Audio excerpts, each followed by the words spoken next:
Hi, I'm Peter Hawley, President and CEO of Fabled Copper Corp. And today I would like to tell you about the third set of results of the 2021 surface fieldwork on our Muskwa Copper Project in Northern British Columbia. This is where we sample another high-grade copper showing at the 8A copper occurrence, which reported copper values as high as 25.6% copper. We started the new year by reporting our findings on the Lady Luck occurrence in the south end of the Neil property. Then this was followed by the Mac occurrence to the north, and now the 8A copper occurrence further to the north.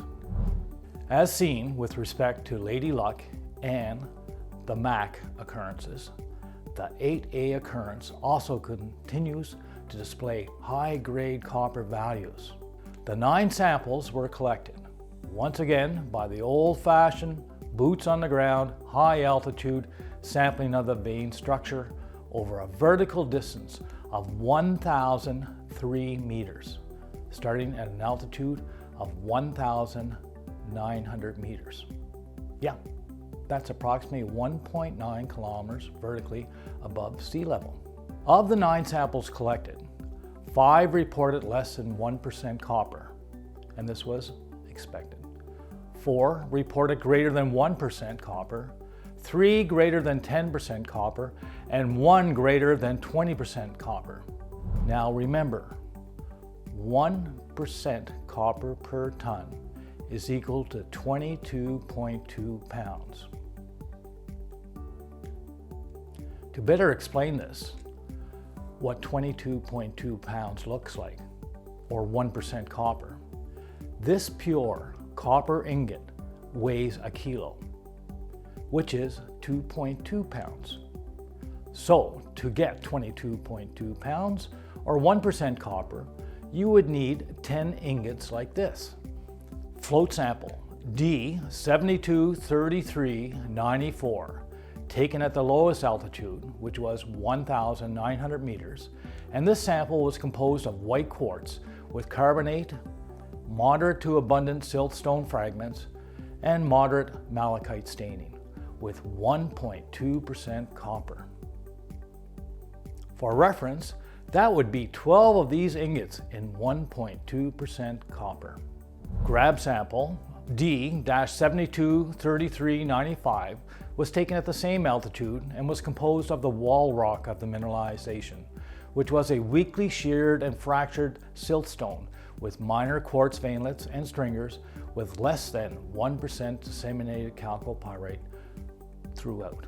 And this returned anomalous copper, grading 0.15% copper. Note the scale card and in-place metal sample tag for reference. Well, only 0.15% copper doesn't sound like a lot. Let's see. That's 1.5 ingots. Not bad.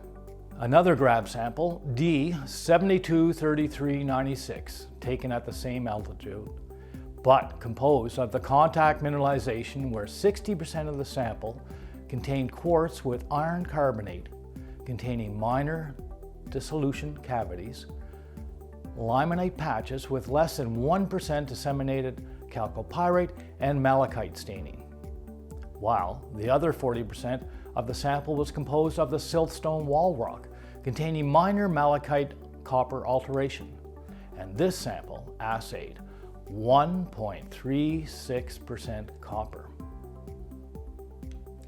1.36% copper is 13.6 ingots like this. Now, grab sample D-723397 was the last sample taken at the 1,900 meter level, and this was composed of the 8A vein structure, where the quartz on a weathered surface was black to dark rusty brown, while on a fresh surface molten white to brassy yellow. Mineralization consisted of 8 to 10% disseminated chalcopyrite with patches sometimes, and less than 1% bornite associated with the chalcopyrite. This sample of mineralization returned 14.3% copper. Wow, that's 143 ingots. Getting impressive. Float sample D-723402 was taken 6 meters above those previously described and was composed of the main 8A structure / vein. This mineralization was composed of semi-massive sulfides, and on the weathered surface, chocolate brown with patches of green and buff yellow in color. And on the broken fresh surface, the color was mottled white to buffy brass yellow, with vuggy and minor dissolution cavities. Patches of limonite alteration with fine micro seams of graphite shales were seen, and all over abundant malachite copper alteration. And this contained 20% chalcopyrite and returned an impressive 25.6% copper. That's crazy, as the most copper possible to put in chalcopyrite is 34.5% copper. And this sample assayed 25.6% copper, or 256 copper ingots like this. That's an awful pile on the hill. Float sample D-723401, taken at an altitude of 1,913 meters, or 7 meters higher than previously described, was composed of barren siltstone wall rock with abundant white quartz carbonate veinlets and stringers, and this had no apparent sulfides, and as expected returned 0.02% copper. And at 1,928 meters, float sample 723403 was composed of semi-massive sulfides, weathered black rusty brown on the surface with a slag-like texture. The broken fresh surface was mottled white to brassy yellow in color. Minor vugs were common and moderate malachite copper alteration all over. Mineralization consisted of 25 to 30% chalcopyrite with less than 1% bornite, and this sample returned 19.4% copper.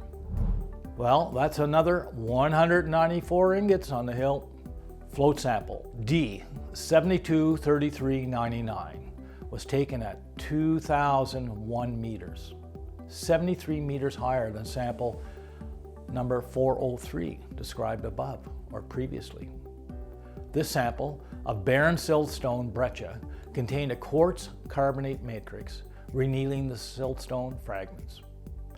Carbonate dissolution cavities and vugs were common. A trace of malachite staining and chalcopyrite were seen. This sample, as expected, returned 0.08% copper. While float sample D-723400, taken 2 meters above at 2,003 vertical meters, that's right, little over 2 kilometers, was composed of sheared and fractured siltstone in contact with the shale, moderate quartz carbonate veinlets, and stringers seen along the slicken sides, or as we call them, slicks. And these are the striations on the rock which are fault movement and can indicate which way the fault has moved. This rock had no apparent sulfides as expected and returned 0.07% copper. Now, moving forwards, the impressive grades over 1,000 meters vertically, that's 1 kilometer plus, on the 8A copper occurrence once again warrants follow-up in the 2022 season. The 8A vein breccia structure has never been drilled and remains open in all directions. Please follow us as we explore Canadian copper in Northern British Columbia.